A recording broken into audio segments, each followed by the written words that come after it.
Hi everybody, it's Julia, your trusted travel expert, coming to you this week with another travel tip.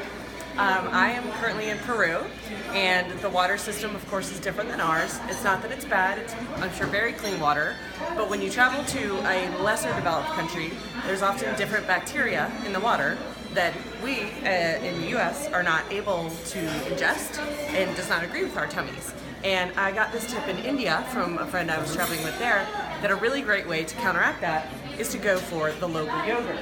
So they have some local yogurt. They also have some Greek yogurt that's packaged, but I'm not positive that this is local. It does say it's from Lima, so who knows, I could use this.